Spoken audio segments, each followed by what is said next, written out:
Hey, g'day all. This is just a quick follow-up video for anybody who'd watched the installing new fuel lines, and in particular having a return fuel line. And this is specifically for this Weber carby that I'd had an issue. I'd had an issue with flooding. Too much pressure coming from the pump, and a lot of people get around this by putting a pressure regulator on it. But yeah, I'm in a position where buying things is an issue. I'm always short of cash, so if I can get around that, I do. And as I said, I'd looked at enough times at the carburetor, and it's having a camera problem at the moment. Light.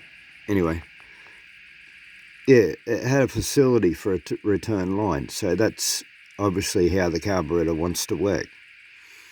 And I had tested it first with a clear hose, and yeah, it does bypass a considerable amount of fuel.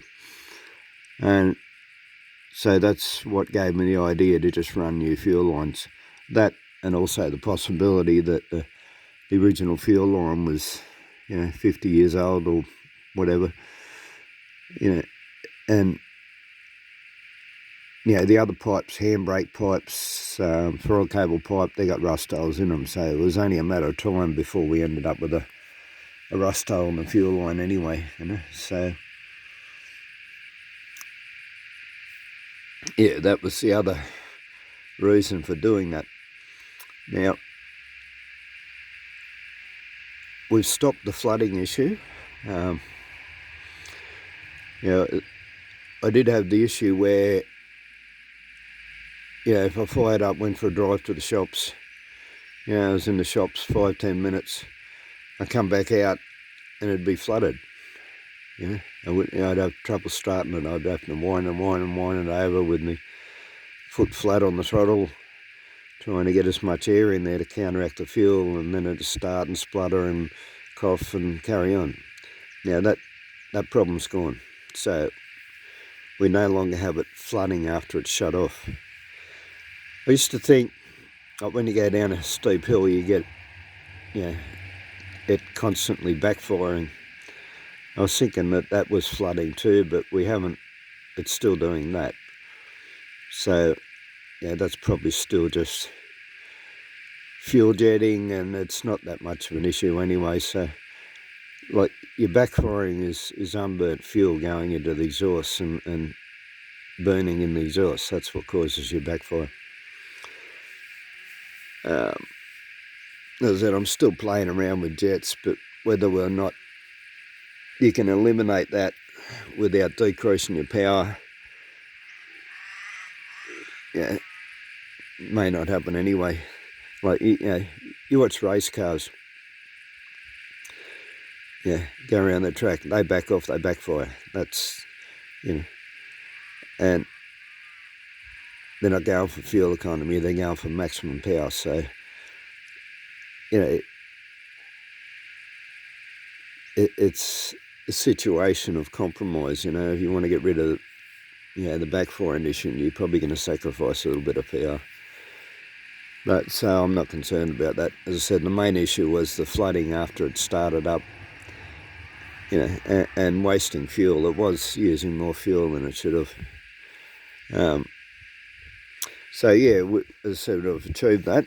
And yeah, when I have been to town and back, and yeah, there is a noticeable difference in fuel consumption. So yeah, it's achieved that purpose. I did have an issue when I first started there. I didn't want to pump the fuel up. Possibly because the line goes that little bit higher now than it used to.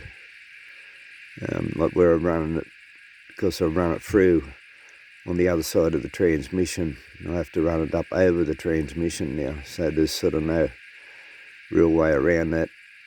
I mean, I could have run it under the transmission, but then you risk getting it broken and whatever. So yeah, whether it would actually use the last bit of fuel or run out before the tank's empty, I don't know. But yeah, it wouldn't draw it through when it only had a tiny bit of fuel. Well, when I'm saying a tiny bit of fuel, it might add, 2 litres of fuel or something in it, and it just wasn't going to draw it through. I had to go up in the garage and put another gallon of fuel, 5 litres of fuel in it. But yeah, I didn't have an issue after that. So as I said, whether it will run out before the tank's actually dry, I don't know. But anyway, it's just something I got to keep in mind now, be conscious of it, is not let it run too low on fuel. It's not, as I said, there's not really a whole lot I can do about that at this point. I did have an issue though with part of that issue with it not drawing up was that there's probably less in the tank than I thought there was anyway. Because the tank, the gauge was reading, a bit less than, just a bit under the quarter. It wasn't on empty. So obviously I've mucked up something with the gauge, for the sender for the fuel gauge. So when I put this pipe in, I was fairly certain that was the position of it, but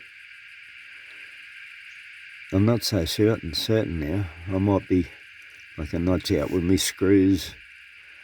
Maybe I bent the arm a little bit while I was pulling it out. It's easy enough to do. But yeah, so I'm now going to have to pull the gauge back out again and make sure that the float is sitting in the lowest part of the tank. Like there's a recess, not a recess, like a cup bowl type area in the bottom of the tank that holds your last bit of fuel. This is where your fuel line comes from, and you want your float to sit down within that bowl, and it's obviously not doing that at the moment, so I'm going to muck around with that. And it's the thing with the fuel gauge too, if it's going to be inaccurate, you want it to show empty before it gets to empty. That stops you from running out of fuel.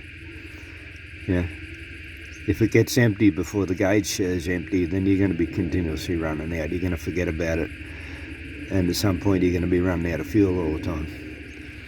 So yeah, as I said, if your gauge is going to be out, you want it to be showing more than what's in it. I mean, no.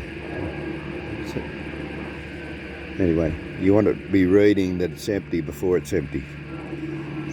That's if it's not going to be accurate, that's the way you want it.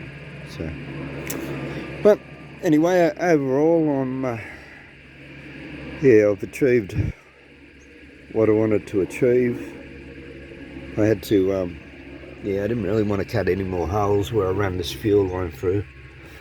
And I got around that just by sleeving a bit of garden hose into this bigger hose. Not really an issue. There's, it's just a bit of rain drainage out of this vent. You're not going to get that much water running through it. The only issue is that it might clog up where the junction is, with leaves or sticks or something. So, to avoid that, I'm going to just put a bit of fly mesh across the top here. That also stops spiders and things, coming into your air vents. I've been having an issue with that on the other cars as well. So it's no big drama.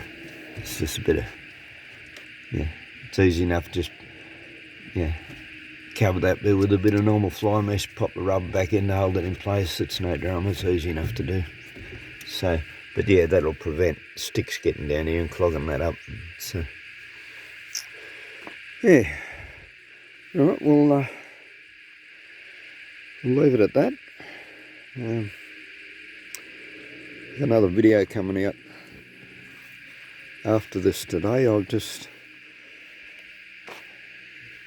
yeah, having to get my air conditioner working on my feline. And anyway, I won't go into it, but I'm having to do a few things anyway, and I'll mention yeah, I'll make a video on it. But yeah, I have managed to get it working, but it's not running the way it's supposed to. Anyway, I'll leave it at that for the moment. Alright, thanks for watching. Bye.